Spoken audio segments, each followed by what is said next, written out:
But we begin tonight with a lesson in how to and how not to run a presidential campaign. First, the how-to. Just look to the Harris-Walz campaign. In short order, you are seeing a well-organized operation that has hit the ground running, not only barnstorming critical battleground states, but bringing big crowds with them. 14,000 showed up at Vice President Kamala Harris's first event with her VP pick, Governor Tim Walz, on Tuesday. Yesterday, there were 12,000 out in Eau Claire, Wisconsin, and last night, more than 15,000 people filled a hangar at the Detroit Metro Airport. There is no understating the level of enthusiasm and energy seen this week at those rallies. And perhaps as important, if not more, is that their speeches are forward-looking, filled with positive messages for what Harris and Walz would bring in the next administration, and not just filled with anger or fear-mongering or running through a list of grievances, and thankfully no mentions of sharks or Hannibal Lecter. Vice President Harris continued that today, speaking to United Auto Workers members in Detroit. We're saying we just want fairness. We want dignity for all people. We want to recognize the right all people have to freedom and liberty to make choices, especially those that are about heart and home, and not have their government telling them what to do. Our campaign is about saying we trust the people. And then there's Donald Trump, and the clear example of how not to run a presidential campaign. First off, it kind of helps if you take the time to actually go out and meet the voters. While Harris and Walz have been putting in the miles, hitting multiple states this week with more to go, all Trump has done is hit the putting greens as he remained holed up at Mar-a-Lago. Wasn't he the one who was complaining throughout his New York criminal trial earlier this year that all he wanted to do was be on the campaign trail? Well, today was the first time he took a break from his demanding schedule of walking around a putting green and eating McDonald's cheeseburgers and maybe stuffing a few nuclear documents behind his golden toilets to hold a press conference at his Florida estate. And it was exactly the misogynistic, cognitively declining stream of consciousness you would expect. Nobody's spoken to crowds bigger than me. If you look at Martin Luther King, when he did his speech, his great speech, and you look at ours, same real estate, same everything, and you look at it, and you look at the picture of his crowd, my crowd, we actually had more people. I had 107,000 people in New Jersey. You didn't report it. I'm so glad you asked. What did she have yesterday, 2,000 people? I have 10 times, 20 times, 30 times the crowd size. For 52 years, they wanted to bring abortion back to the states. They wanted to get rid of Roe v. Wade, and that's Democrats, Republicans, and independents, and everybody. Liberals, conservatives, everybody wanted it back in the states. They said at first they were going to go out to another vote. They were going to go through a primary system, a quick primary system, which it would have to be. And then it all disappeared, and they just picked a person that was the first out. She was the first loser, okay? So we call her the first loser. She was the first loser when during the primary system. During the Democrat primary system, she was the first one to quit, and she quit. She had no votes, no support. Oh, Grampy. Okay, that was just a small sampling of the bad crap bonkers statements that he made. We will not subject you to the rest. You're welcome. But just to set the record straight, and I cannot believe that I have to do this. Here's a picture of the 1963 March on Washington, and a picture of Trump's crowd on January 6th, before a bunch of them stormed the Capitol, which he claims was a bigger crowd than Dr. King's. One of these crowds is clearly larger than the other, at 250,000 strong, while the other is basically hooligan-sized. And why is he boasting about his crowd size on January 6th anyway? And again, on crowd size. Here's Harris's crowd in Philadelphia, and here's Trump's crowd in the same exact arena. Just look with your eyes as to who filled more seats. You can literally just look.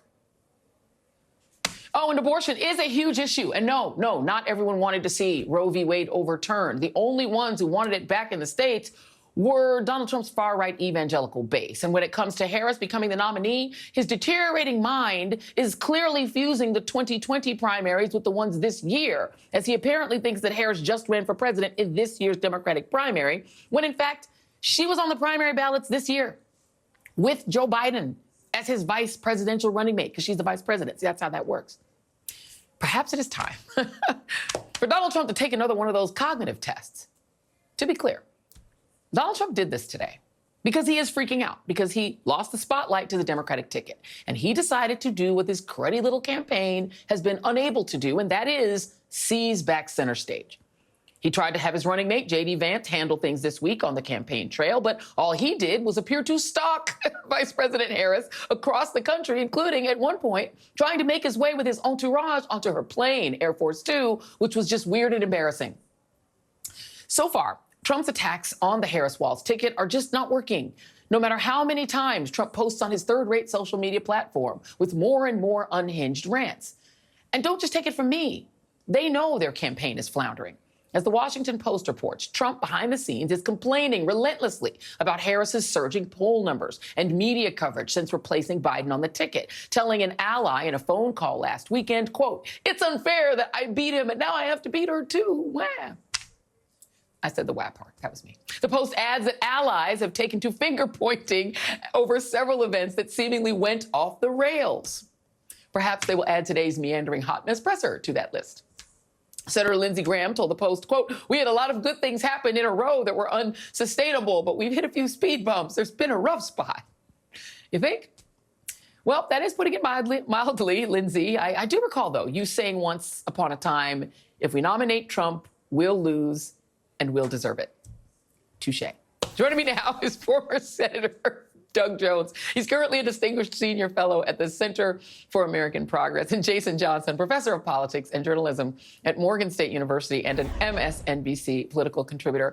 I'm going to go to you first, Senator, because it seems to me that what may have broken Donald Trump and you know, some of his friends and allies is kind of the regular guyness of this ticket, the regular personness, regular woman, regular guyness. They are just like so approachable and regular. You experienced that when you ran for the United States Senate in Alabama. I mean, you were running against a guy, you know, who picked his paramours from the preteen set, apparently. And so people were like, whoa, too weird for us in Alabama. We want you. You seem normal.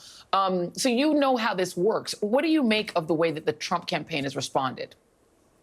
I don't think they have a clue how to respond. You know, Donald Trump's campaign has always been about being unhinged, about retribution, about anger, about trying to rile up people to vote against folks. It hasn't been about joy and unity, and that's what you're seeing. And they don't know how to do that. They do not know how to respond. They don't know how to respond to authenticity, because you can't ever tell what Donald Trump is going to say. It doesn't really matter if he is going to say anything that he believes will promote his base, regardless of the facts. So I think that contrast is incredible, and the American people are seeing it. They are yearning. I can tell you, Joy, I really believe everywhere I've gone in the country the last 3 years, people have been yearning for that unity, to see people coming together, enjoying what they're doing, looking to go forward and not backward. And that's why you're seeing such incredible energy out there right now.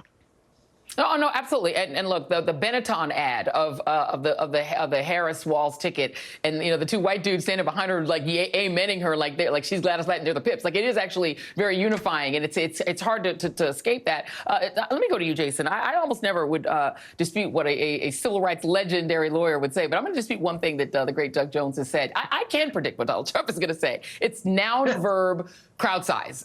Noun, verb, I really won in 2020. Let me show you an example. This is, I had our great Kai cut this, our wonderful producer, cut this because Donald Trump started off being asked one thing, and he ended up right where one would expect. Here it is.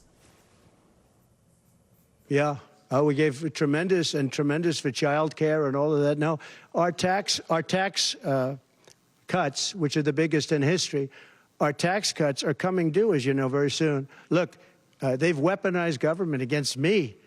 Look at the Florida case. It was a totally weaponized case. All of these cases, France learned that lesson. You know, France had all mail-in voting, and they went back to paper ballots, voter identification, voter ID. They went back to a normal system, one-day voting. They don't want to be around, you know, voting for 64 days. And look, the election, I keep talking about November 5th, but the election really starts on September 6th. That's when it starts, because it's early voting. We should have one-day voting. Jason, I promise you he was asked about taxes. I promise you. But he ended up, his brain just sort of goes freeborn. You know, Joy, again, it's fascinating to me when we talk about now who is the sort of person who seems not mentally fit, not mentally capable of performing. But here's the thing, and I think this is very important. One of the few things I was able to get from suffering through, say, the press conference earlier today, it speaks volumes about the lack of philosophy that Trump has, that one of the things that he wanted to flex on was how many people he had in the crowd at January 6th. That's sort of like saying, hey, I had more people at my fraud trial than you had at your wedding. It's a fraud trial, right? Like who's bragging about that? Who's bragging about how many terrorists you can bring to the table, right? But it speaks to the fact that they don't have a plan. They don't have a philosophy. I think just from a pure campaign strategy standpoint, okay, maybe the first week you were shocked by what was going to happen with Harris and you had to do some focus weeks, but it has been over 2 weeks now.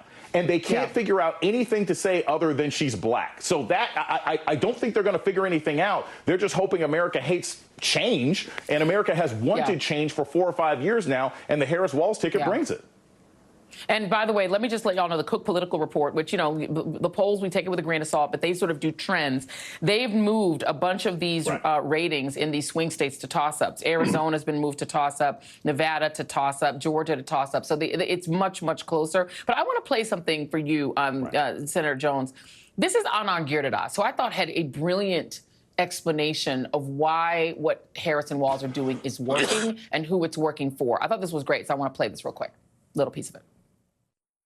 Here is an older white man, a coach, a soldier, who is very hard to dismiss as some kind of effete coastal elite, who is telling older folks and white people, you do not need to be afraid of the future. There is joy in the future. There is joy in having your boss be a black woman. He's going to teach lots of people through his role in the culture that they're going to be okay, and that there's joy on the far side of realizing a multiracial democracy in this country. Doug Jones, that is a powerful explanation. How real do you think that winds up being in terms of the actual electorate? You know, I hope it is spot on. I think that we should all hope that it's spot on. I kind of believe it will be. This is not 2016 in the race that Donald Trump ran against Hillary Clinton. We have come a long way. And the fact of the matter is, what we have seen is freedoms being taken away. We've seen rights being taken away. We've seen chaos created by Donald Trump and the entire MAGA crowd. And people don't like that. They don't want to see this. And they are looking around the room and they're seeing this. And all of a sudden, you've got a guy that's a governor. He was a coach. He was in the House of Representatives. He was in the Army for 24 years and served our country. And he can go into areas and have conversations. Joy, you and I have talked about this for a long time, that the key to a lot of the Democrats' problems is that we have not gone where people are and listened to them and understood. Tim Walz is the embodiment of somebody who can listen and go where people are and talk to them. And that's how I think he's going to be used a lot. We're not going to win a lot of the counties he goes into. We'll narrow that gap, and we'll let Kamala Harris get out the big vote in the areas where we traditionally get out that vote. And that's why I think this is really a winning ticket for November. I totally agree. And Democrats, look, you were just a senator from the state of Alabama. I mean, Democrats had United States senators. Al Gore's from Tennessee. Obviously, Bill Clinton was from Arkansas. Like, the South has been sort of ignored in rural communities. And poor white voters, white voters who are in rural communities, they want health care. Like, they want nice things. They want good things. If you talk to them, you might be able to get some. Let's talk about this for just a moment, because there is an attempt to remove that advantage, Jason, with this swift voting attempt that you're seeing the right do. And this is what Jane Mayer, the great reporter, wrote. She said, remember when John Kerry was swift voted by Chris LaCivita, who is now doing it? He's the campaign manager for Trump, who's now doing it to Tim Walz. Guess who funded it? Harlan Crow, the billionaire who's been lavishing freebies on Clarence Thomas. Same old playbook, same old guys. I'm not shocked, right? None of this is shocking to me. But Joy, I think it's also, we're in a very, very different time, right? We're in a different time. We're in a country that was tired of 20 years of war and occupation. We're in a country that, if you look at the last several, presidential candidates, the top two candidates, they haven't been people with particularly stellar military careers, whether it was Biden or Trump or Hillary or Trump. People don't care about this stuff the way they used to. And so no matter how much you want to attack Tim Walz, he looks like Captain Kangaroo mixed with the coach from Friday Night Lights. Like, you're not going to convince me that he's some stolen valor guy when your attack dog is J.D. Vance, who we can't tell what he's ever done or what he ever believes in. So that's another example of the Trump campaign not really having a message. They're not offering an alternative. You can't tell America that Minnesota is a hellscape. It's one of the nicest states to live in. It's Lake Wobegon from Prairie Home Companion. You can't convince us that Tim Walz is a terrible guy. Absolutely. And also, you can't convince us that Donald Trump is Superman. Let's play him today in his own home, apparently, and he blames it on the audio, but it appeared he could not hear. Can you hear me? You have to speak louder. Do you support continuation tax credits for EVs? And secondly, for electric vehicles, do you support the continuation of tax credits? You're going to have to talk louder, sir. Will you commit to your White House and invading the press movements? Who? In your White House and invading the press movements, will you commit to that? Would you repeat that, please? Your White House. No, you. Would you repeat what you said? You have to speak up. This room is very... When you're elected, will you commit to your White House and invading the press movements? Do you hear her?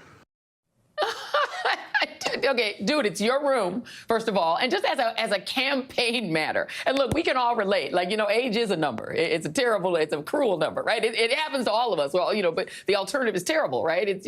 But this is a person who's in his own home, so this room is terrible. I can't hear anything. He couldn't even be bothered to take the Mar-a-Lago sign off of the day of the podium, Jason. Like, he's the one who now, as you said earlier, seems like the geezer.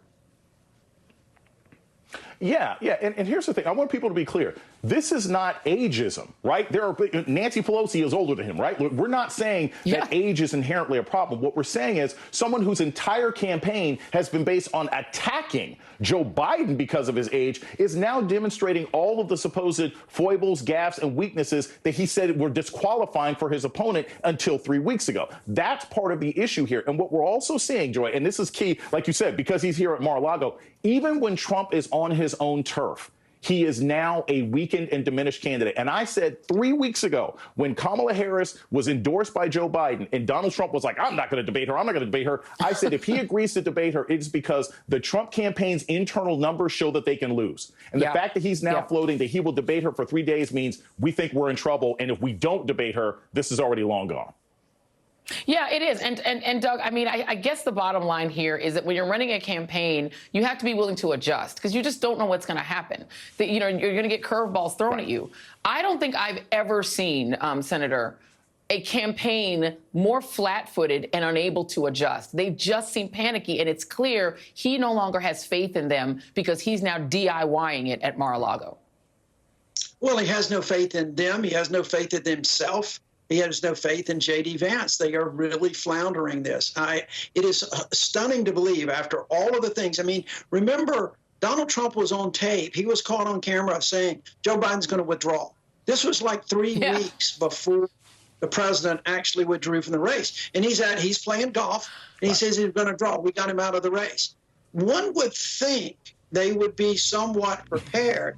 And by the way, it's not like Kamala Harris wasn't running for a national office anyway. She was still a candidate. So it's really stunning they have been that flat-footed. And going back to your question a minute ago about the military, I am really shocked that they're even bringing up the military. When your nominee, claimed to have bone spurs to not serve, and Tim Walz served this country for 24 years. That is an incredible record. And they are taking some serious chances.